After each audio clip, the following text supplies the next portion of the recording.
je m'appelle Elisa, j'ai 8 ans et je fais ce podcast pour savoir si vous vous sentez libre ou enfermé pendant le confinement dans votre home sweet home.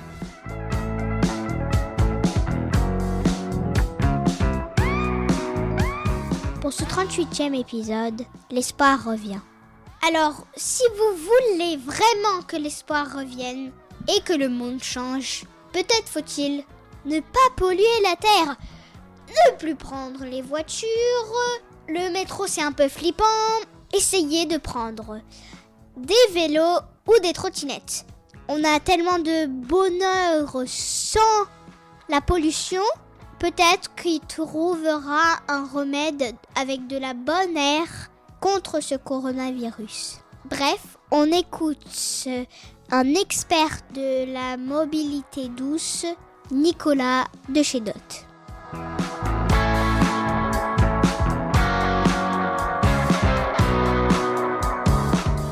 Cette semaine va être particulièrement importante pour les déplacements à Paris. Elle s'annonce très difficile, mais est aussi une opportunité formidable de changer durablement la manière dont on se déplace dans nos villes.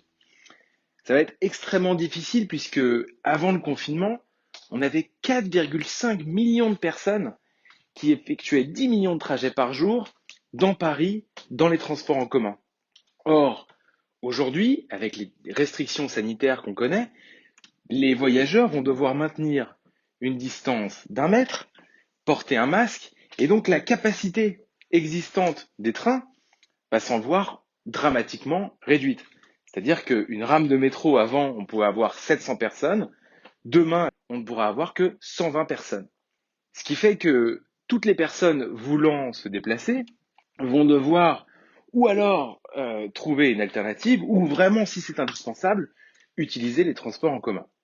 Mais il n'y aura pas de place pour tout le monde, et c'est pourquoi on devra avoir une attestation prouvant que ce déplacement est indispensable. Mais donc alors, quelle alternative ?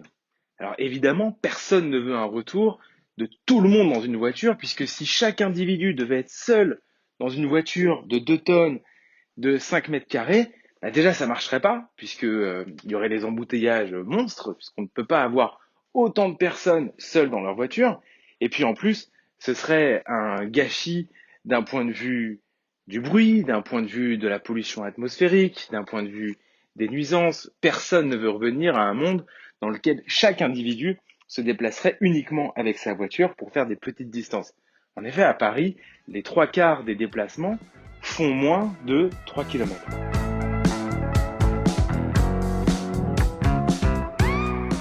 Mais alors, comment se déplacer ? Alors forcément, il y a la marche, qui est le meilleur moyen, qui est parfaitement écologique, sportif, mais qui peut parfois prendre du temps. Et puis, il y a les mobilités douces, c'est-à-dire le vélo et les trottinettes. Et pour ça, la mairie de Paris et la région Île-de-France, mais toutes les régions de France ont la même démarche, ont investi massivement, et on voit d'ailleurs ce phénomène partout dans le monde se créer, ont investi massivement pour créer une infrastructure de manière à sécuriser et faciliter ces déplacements.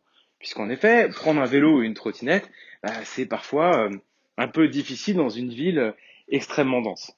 Et donc demain, va s'ouvrir une nouvelle ère où finalement la place qui va être faite pour les déplacements dits doux, c'est-à-dire non bruyants, non polluants, comme le vélo ou la trottinette, va avoir une place qui va être quasi équivalente peut-être à celle de la voiture.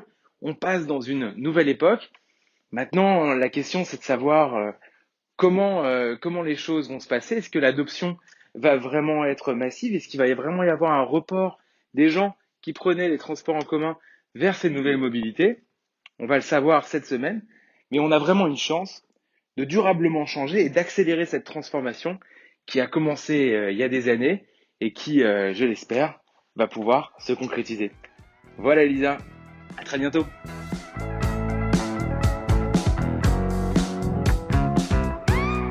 Excusez-moi, je vais aller prendre ma trottinette pour partir, avoir un bon moment. Tududou.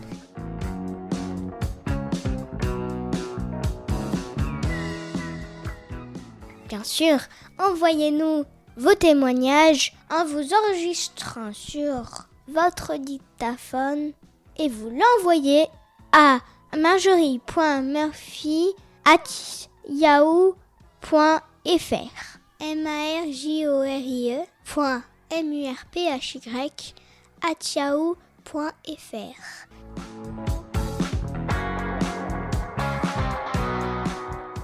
N'oubliez pas, mettez-nous des petites étoiles et des commentaires sur toutes les plateformes de podcast. Merci.